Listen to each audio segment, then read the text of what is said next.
Hi everyone, ನಾನು ನಿಮ್ಮ ಕನ್ನಡ ಕೋರಿ ಪ್ರೇಮ. ನನ್ನ ಯೂಟ್ಯೂಬ್ ಚಾನಲ್ಗೆ ನಿಮ್ಮೆಲ್ಲರಿಗೂ ಆತ್ಮೀಯ ಸ್ವಾಗತ. ವೀಕ್ಷಕರೇ, ಇವತ್ತು ನಾನು ಶಿವರಾತ್ರಿ ಸ್ಪೆಷಲ್ ಉರಿದಕ್ಕಿಯ ತಂಬಿಟ್ಟು ಹೇಗೆ ಮಾಡೋದು ಅಂತ ಹೇಳ್ಕೊಡ್ತೀನಿ. ಈ ಒಂದು ತಂಬಿಟ್ಟು ಮಾಡೋಕ್ಕೆ ಯಾವ ಯಾವ ಸಾಮಗ್ರಿಗಳು ಬೇಕು ಅಂತ ಮೊದಲು ನೋಡೋಣ ಬನ್ನಿ. ಈ ಒಂದು ತಂಬಿಟ್ಟಿಗೆ ನಾನು 1 ಬೌಲ್ನಷ್ಟು ಕಡಲೆ ಬೀಜ, 1 ಬೌಲಷ್ಟು ಕಡಲೆಪಪ್ಪು, ಅರ್ಧ ಬೌಲ್ನಷ್ಟು ಬಿಳಿ ಎಳ್ಳು, 5 ರಿಂದ 6 ಏಲಕ್ಕಿ, 1 ಬೌಲ್ನಷ್ಟು ಬೆಲ್ಲ, ಇಷ್ಟು ತೊಗೊಂಡಿದ್ದೀನಿ.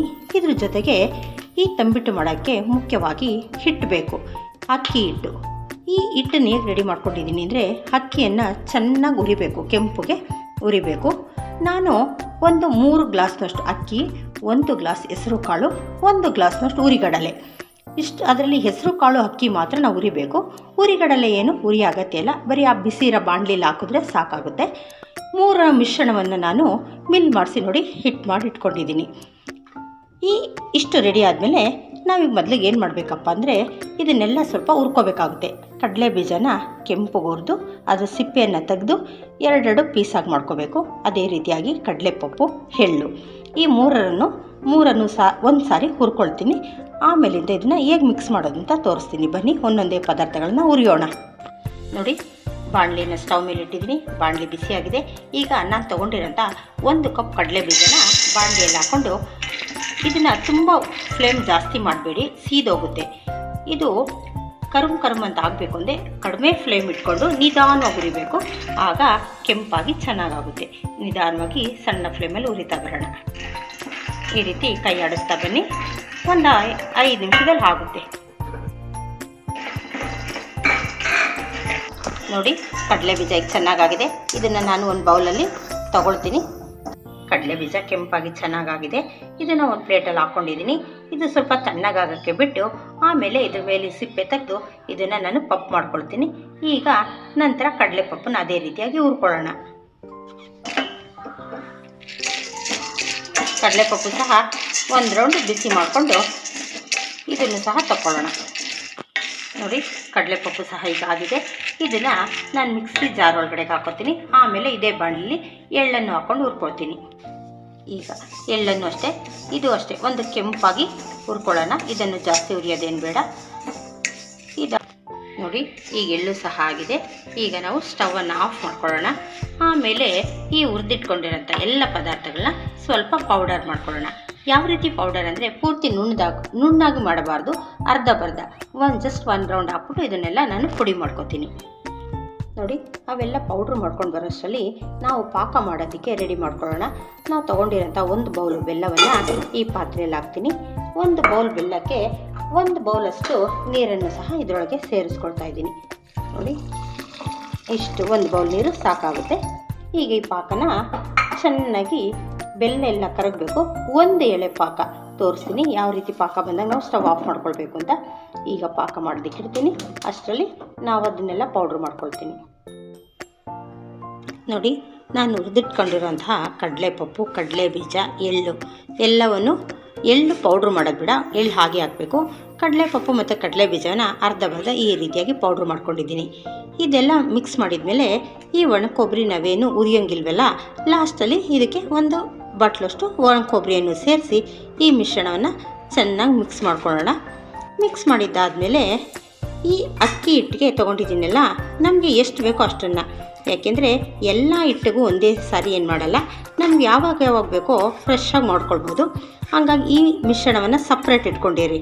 ನಿಮಗೆ ಎಷ್ಟು ತಂಬಿಟ್ಟು ಬೇಕೋ ಅಷ್ಟು ಹಿಟ್ಟನ್ನು ಮಾತ್ರ ಇದಕ್ಕೆ ಹಾಕ್ಕೊಂಡು, ಇದಕ್ಕೆ ನಿಮ್ಗೆ ಎಷ್ಟು ಬೇಕೋ ಅಗತ್ಯ ಪ್ರಮಾಣದಲ್ಲಿ ಮಿಕ್ಸ್ ಮಾಡಿಕೊಂಡು ನಾವು ಉಂಡೆಯನ್ನು ಕಟ್ಟೋಣ. ನೋಡ್ತಾ ಇದ್ದೀರಲ್ಲ, ನಾವು ತೊಗೊಂಡಿರೋ ಬೆಲ್ಲ ಎಲ್ಲ ಕರಗಿದೆ. ಜೊತೆಗೆ ಈ ಥರ ಹಿಂಗೆ ಸ್ಪೂನಲ್ಲಿ ಹಿಂಗೆ ಹಾಕಿದ್ರೆ ಅದು ನೀರು ಥರ ಇರಬಾರ್ದು, ಸ್ವಲ್ಪ ಪಾಕ ಗಟ್ಟಿ ಬಂದಿರಬೇಕು. ಅದನ್ನು ನಾವು ಕೈ ತೇವ ಮಾಡ್ಕೊಂಡು ಈ ಥರ ಹಿಂಗನ್ರಿ ಇಷ್ಟು ಅಂಟಿದ್ರೆ ಸಾಕು. ಇದಕ್ಕಿಂತ ಜಾಸ್ತಿ ಗಟ್ಟಿ ಪಾಕ ತೊಗೊಂಡ್ರೆ ತಂಬಿಟ್ಟು ಗಟ್ಟಿ ಆಗಿಬಿಡುತ್ತೆ.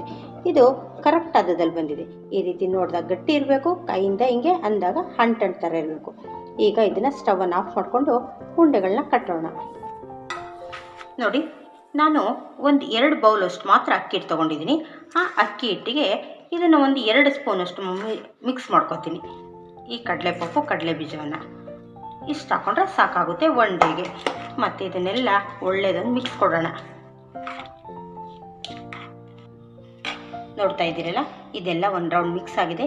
ಮಿಕ್ಸ್ ಮಾಡ್ಕೊಂಡಾದ್ಮೇಲೆ ನಾವು ಈ ಬಂದಿರೋ ಪಾಕನ ಒಮ್ಮೆ ಸೋಸ್ಕೋಬೇಕು. ಏಕೆಂದರೆ ಇದರಲ್ಲಿ ಏನಾದರೂ ಕಲ್ಲೇನಾದರೂ ಇದ್ದರೆ ತಳಭಾಗದಲ್ಲೇ ನಿಲ್ಲುತ್ತೆ. ಈ ರೀತಿ ಸೋಸಿ ಪೂರ್ತಿ ಹಿಟ್ಟನ್ನು ಒಂದೇ ಸಾರಿ ನೀವು ಮಿಕ್ಸ್ ಮಾಡ್ಕೊಳ್ಬೇಡಿ, ಯಾಕೆಂದರೆ ಪಾಕ ಹಾರೋಗುತ್ತೆ, ಬೇಗ ಬೇಗ ಕಟ್ಟೋದಕ್ಕಾಗಲ್ಲ. ಅರ್ಧವನ್ನು ಮಾಡಿಕೊಂಡು ಈ ರೀತಿ ಚೆನ್ನಾಗಿ ಅದು ಎಷ್ಟು ಹಿಟ್ಟು ತಗೊಳುತ್ತೋ ಅಷ್ಟನ್ನು ಮಿಕ್ಸ್ ಮಾಡ್ಕೊಳ್ಳೋಣ. ನೋಡಿ, ಈ ರೀತಿ ಚೆನ್ನಾಗಿ ಕಲಿಸ್ತಾ ಬನ್ನಿ. ಏಕೆಂದರೆ ಪಾಕ ಬಿಸಿ ಇರೋದ್ರಿಂದ ನೀವು ಸ್ಪೂನ್ ಸಹಾಯದಿಂದನೇ ಅದನ್ನು ಕಲಿಸ್ಬೇಕಾಗುತ್ತೆ. ಕೈ ಇಟ್ಟರೆ ಬಿಸಿ ಆಗುತ್ತೆ. ಈ ರೀತಿ ಸ್ಪೂನಲ್ಲಿ ಸ್ವಲ್ಪ ಪಕ್ಕದಿಂದ ಹಿಟ್ಟು ತೊಗೊಳ್ಳಿ. ನಿಮಗೆ ಇದು ಗೊತ್ತಾಗುತ್ತೆ ಎಷ್ಟು ಪಾಕ ಹಿಡಿಯುತ್ತೆ ಅಂತ. ಅಷ್ಟು ಹಿಟ್ಟನ್ನು ಮಾತ್ರ ಮಿಕ್ಸ್ ಮಾಡ್ಕೊಳ್ಳೋಣ.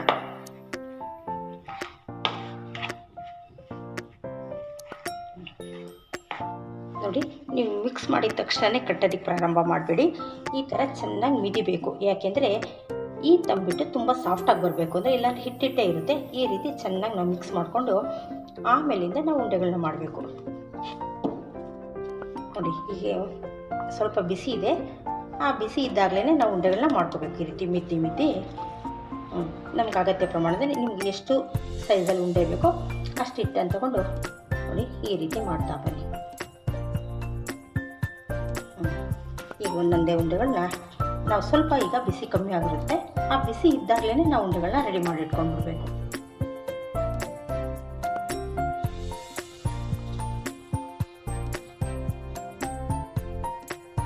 ನೋಡಿ, ಫಸ್ಟ್ ತಗೊಂಡು ಹಿಟ್ಟಿಂದ 5 ಉಂಡೆಗಳಾಗಿದೆ. ಮತ್ತು ಇನ್ನು ಉಳಿದಿರೋ ಹಿಟ್ಟಿಗೆ ಅದೇ ರೀತಿಯಾಗಿ ಪಾಕ ಏನಾದರೂ ತಣ್ಣಗಾಗಿದ್ರೆ ಮತ್ತೊಮ್ಮೆ ಸ್ಟವ್ ಮೇಲೆ ಇಟ್ಟಿರಿ. ಪಾಕ ಸ್ವಲ್ಪ ಬಿಸಿ ಇರಲಿ. ಈಗ ಮತ್ತೆ ಅದೇ ಥರ ಸೋಸ್ಕೊಂಡು ಉಳಿದಿರೋ ಹಿಟ್ಟನ್ನು ನಾವು ಕಳಿಸ್ಕೊಳ್ಳೋಣ. ಇದು ಸಾಕಾಗುತ್ತೆ ನೋಡಿ ಹಾಕ್ಕೊಳ್ಳೋಣ. ಅಕಸ್ಮಾತ್ ಬೇಕಂದರೆ ಮತ್ತೊಮ್ಮೆ ಸೇರಿಸೋಣ. ಇದನ್ನು ಅದೇ ಥರ ನೀಟಾಗಿ ಮಿಕ್ಸ್ ಮಾಡ್ಕೊಳ್ಳಿ. ನಾವು ಎಷ್ಟು ಚೆಂದ ಮಿಕ್ಸ್ ಮಾಡ್ತೀವೋ ಅಷ್ಟು ಸಾಫ್ಟಾಗಿ ಬರುತ್ತೆ. ಮತ್ತು ಕೆಲವ್ರಿಗೆ ಸ್ವಲ್ಪ ಗಟ್ಟಿ ಇರಬೇಕು, ಕೆಲವ್ರಿಗೆ ತುಂಬ ಮೆತ್ತವಾಗಿರಬೇಕು. ನಿಮಗೆ ತುಂಬ ಮೆತ್ತು ಬೇಕು ಅಂದರೆ ಸ್ವಲ್ಪ ಪಾಕವನ್ನು ಹೆಚ್ಚಿಗೆ ಸೇರಿಸ್ಕೊಳ್ಳಿ.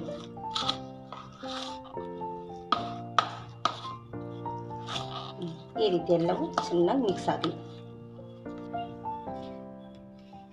ನೋಡಿ, ಬಿಸಿ ಕಮ್ಮಿ ಆಗಿದೆ. ಇದನ್ನು ಸಹ ಚೆನ್ನಾಗಿ ಮಿದ್ಕೊಳ್ಳೋಣ.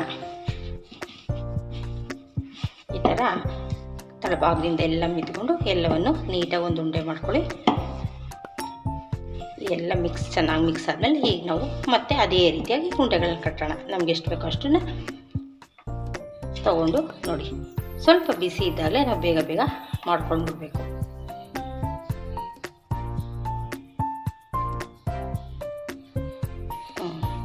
ನೋಡಿ, ಎಲ್ಲ ಉಂಡೆಗಳು ಒಂದೇ ಸೈಜಲ್ಲಿ ಬರಲಿ. ಮೆಜರ್ಮೆಂಟ್ ಕರೆಕ್ಟಾಗಿ ತೊಗೊಳ್ಳಿ, ಆಗ ನೋಡೋದಕ್ಕೂ ಚೆನ್ನಾಗಿರುತ್ತೆ. ಎಲ್ಲ ಒಂದೇ ಸೈಜಲ್ಲಿ ಇರಲಿ. ನೋಡ್ತಾ ಇದ್ರಲ್ಲ, ನಾನು ತೊಗೊಂಡಿರೋ 2 ಬಟ್ಲಿಂದ ಒಂದು 10-12 ತಂಬಿಟ್ಟು ರೆಡಿಯಾಗಿದೆ. ಈ ತಂಬಿಟ್ಟನ್ನು ಒಮ್ಮೆಲೆ ಹೆಚ್ಚು ಕಲಿಸಿದ್ರೂ ಈ ಸಮ್ಮರ್ ಸೀಸನ್ ಆಗಿರೋದ್ರಿಂದ ಗಟ್ಟಿ ಆಗಿಬಿಡುತ್ತೆ. ಅದಕ್ಕೋಸ್ಕರ ನಿಮಗೆ ಎಷ್ಟು ಬೇಕೋ ಅಷ್ಟನ್ನು ಕಲಿಸ್ಕೊಳ್ಳಿ. ಜೊತೆಗೆ ಪಾಕವನ್ನು ಕರೆಕ್ಟ್ ಪ್ರಮಾಣದಲ್ಲಿ ಹಾಕ್ಕೊಳ್ಳಿ. ಏಕೆಂತಂದರೆ ಕಟ್ಟುವಾಗಲೇ ಗಟ್ಟಿ ಇದ್ದರೆ ಅದು 1-2 ಅವರ್ಸಲ್ಲಿ ಮತ್ತೆ ಗಟ್ಟಿ ಆಗಿಬಿಡುತ್ತೆ. ಕಟ್ಟುವಾಗ ನೀವು ಮೃದುವಾಗಿ ಕಟ್ಟಿದ್ರೆ ಮತ್ತೆ ಅದೇ ಮೃದುವಾಗೇ ಇರುತ್ತೆ. ಅದಕ್ಕೋಸ್ಕರ ಈ ಒಂದು ತಂಬಿಟ್ಟು ಮಾಡೋದಕ್ಕೆ ಹೆಸರು ಕಾಳು ಮತ್ತು ಕಡಲೆಪಪ್ಪನ್ನು ಯಾತಕ್ಕೆ ಸೇರಿಸ್ತೀವಪ್ಪ ಅಂತಂದರೆ, ಹೆಸರು ಕಾಳು ತಂಬಿಟ್ಟಿಗೆ ಒಳ್ಳೆಯ ರುಚಿಯನ್ನು ಕೊಡುತ್ತೆ. ಕಡಲೆಪಪ್ಪ ಹಾಕಿರೋದ್ರಿಂದ ಅದು ಸಾಫ್ಟ್ ಆಗಿಬಿಡುತ್ತೆ. ಅದಕ್ಕೋಸ್ಕರ ಅಕ್ಕಿ ಜೊತೆಗೆ ಇವೆರಡು ಇಂಗ್ರೀಡಿಯೆಂಟ್ಸ್ನ ನೀವು ಆಡ್ ಮಾಡ್ಕೊಳ್ಳಿ. ಆಗ ತಂಬಿಟ್ಟಿನ ರುಚಿ ತುಂಬ ಚೆನ್ನಾಗಿರುತ್ತೆ. ಮತ್ತು ಕಡಲೆಪಪ್ಪು ಕಡಲೆ ಬೀಜನೂ ಸ್ವಲ್ಪ ಕ್ರಷ್ ಮಾಡಿ ಹಾಕ್ತೀವಪ್ಪ ಅಂತಂದರೆ ಕಟ್ಟಬೇಕಾದ್ರೆ ಉದುರೋಗಲ್ಲ. ಜೊತೆಗೆ ಅರ್ಧ ಪೌಡ್ರ್ ಮಾಡಿ ಹಾಕಿದ್ರೆ ಅದ್ರ ಟೇಸ್ಟು ಮತ್ತಷ್ಟು ಚೆನ್ನಾಗಿರುತ್ತೆ. ಅದಕ್ಕೋಸ್ಕರ ಈ ಒಂದು ಯಾವ ರೀತಿಯಲ್ಲಿ ಹೇಳ್ಕೊಟ್ನೋ ಅದೇ ರೀತಿಯಲ್ಲಿ ನೀವು ತಂಬಿಟ್ಟು ಮಾಡಿದ್ರೆ ಖಂಡಿತ ಇದ್ರ ರುಚಿ ತುಂಬಾ ಚೆನ್ನಾಗಿರುತ್ತೆ. ನೀವು ಇದೇ ರೀತಿ ಒಮ್ಮೆ ಟ್ರೈ ಮಾಡಿ ನೋಡಿ ಹೇಗಿರುತ್ತೆ ಅಂತ ನನಗೆ ಹೇಳಿ. ಜೊತೆಗೆ ನನ್ನ ಈ ಚಾನಲ್ ನೋಡ್ತಾ ಇರಿ, ಲೈಕ್ ಮಾಡಿ, ಶೇರ್ ಮಾಡಿ, ಸಬ್ಸ್ಕ್ರೈಬ್ ಮಾಡೋದನ್ನ ಮರಿಬೇಡಿ. Thank you.